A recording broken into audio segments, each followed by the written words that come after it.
Geometry Dash, Flappy Bird, Space Waves. They all have something in common. Some game mode where you jump or do something mid there, but those are boring. What if I could control where I move? Or what if I could fall to the ground very quickly? Well, I decided to make a GODOT game in 7 days. But did I mention I have zero experience? I started off day 1 by inserting a character body to the node. The cool thing about GODOT is that nodes have pre-made scripts, so I don't have to code a whole movement system when GODOT already has one. I removed the condition in the jump section where you have to be on the ground to jump. This allows for that Flappy Bird gameplay I was talking about earlier. This little GODOT guy is kinda cute, but I need an original character for my project. So I quickly drew this little ball with a face on it. His name is Bob and he's the best character in all of fiction. I wanted the movement to not only feel good but also look good. So I added this rotation that depends on your vertical acceleration. The faster you move downward, the faster your character rotates. It also rotates in the direction you're moving, so that's neat. I had already planned out hazards for this game, which will be in the air. If the player had the ability to move in the ground without any repercussions, the game would be unfun. So, you have a drastically reduced movement speed when on the ground.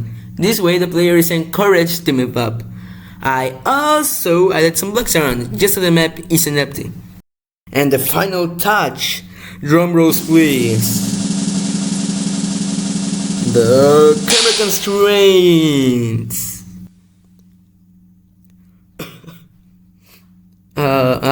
I wanted the camera to always look forward, so I programmed a quick and easy thing that does just that. The catch is that you cannot go back, so if you miss the coin or a cool thing or whatever collectible I decide to add, you'll have to play all over again.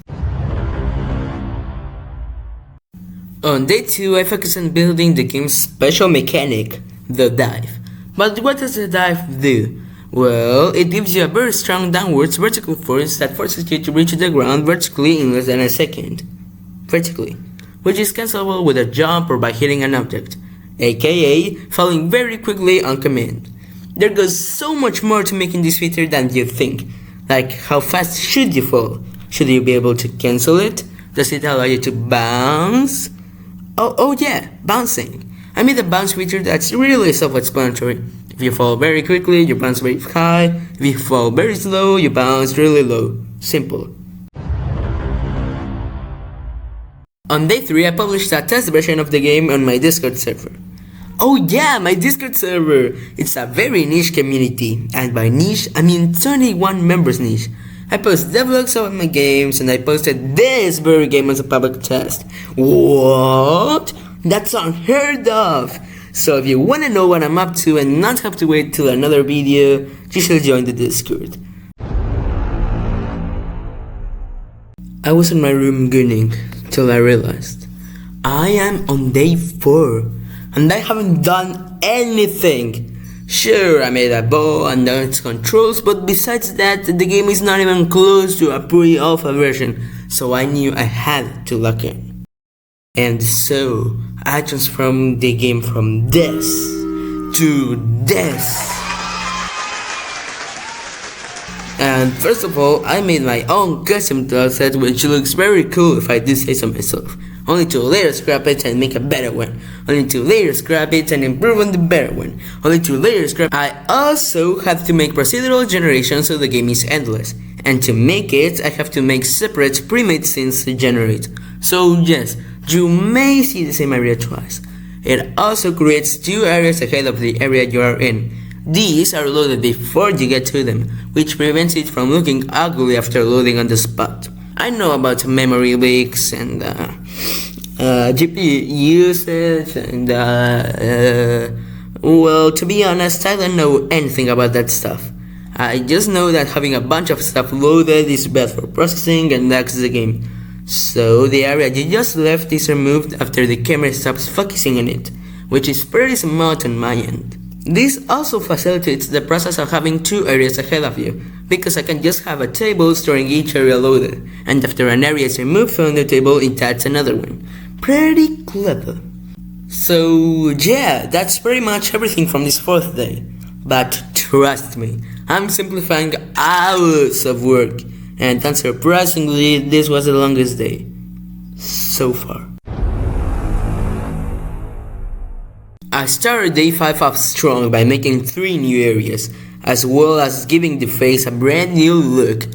Yay, awesome progress, wrong! It's day 5, which means I have 3 days left to make this, and I don't have a single UI element.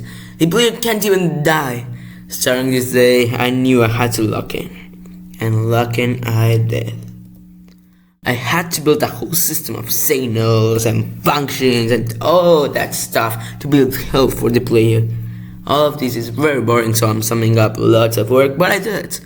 I had to create some sort of hazard for the health system, so I added some spikes. Each hit deals 2 damage. The player has 10 health, so they can kill you if you're not careful. This day also brought tragedy upon us. Why? Because I added cool features and forgot to record them. So what did I add? I added color change. Oh yeah, every few pixels the ground's color will change, which looks pretty cool.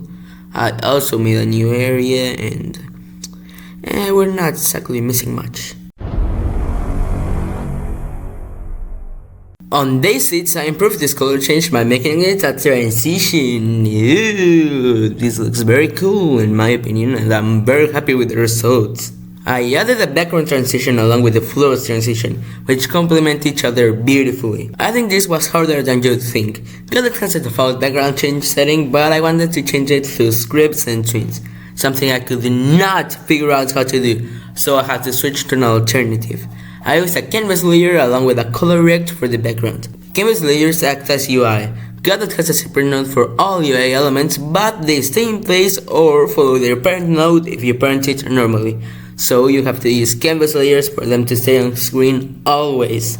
Have you noticed how certain elements in the UI do not stretch their corners? This is because they use a non-patch rect node, which basically tells GODOT, don't stretch the corners pretty please. This is very useful if you do not want your UI to look like shit.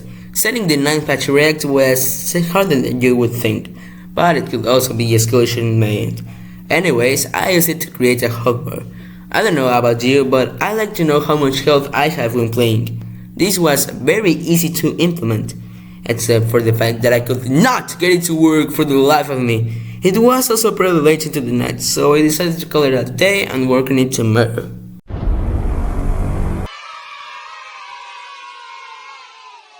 Let's be honest, the game so far is boring to play, boring to see, boring to hear, and boring to speak. So let's fix this. I looked up the finest royalty-free sound effects and stole the finest royalty-free music from the finest... Well, finest is a strong word. I'd say that the correct word will be qualified? This transformed this boring, old, musty, dusty, crusty game into peak. Just look at this!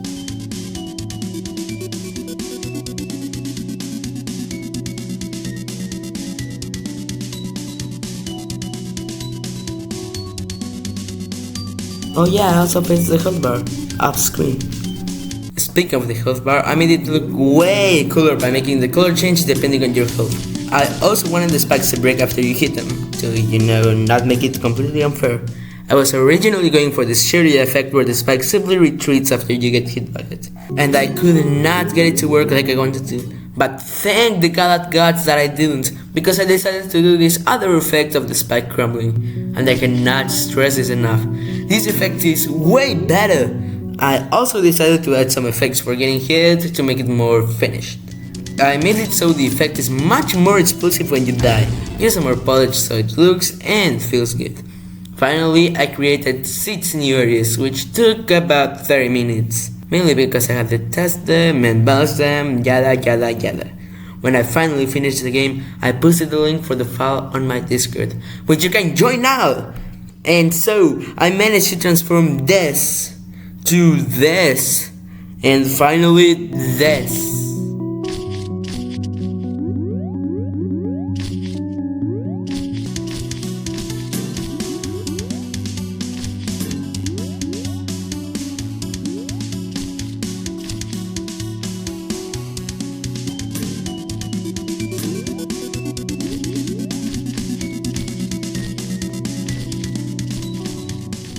thank you for watching my video to the end. I'm sorry if the ending is a little too abrupt or the voice acting is ass, but I'm still getting the hang of this YouTube thing. So yeah, if you want to see more of my projects in the future, even better, join the Discord.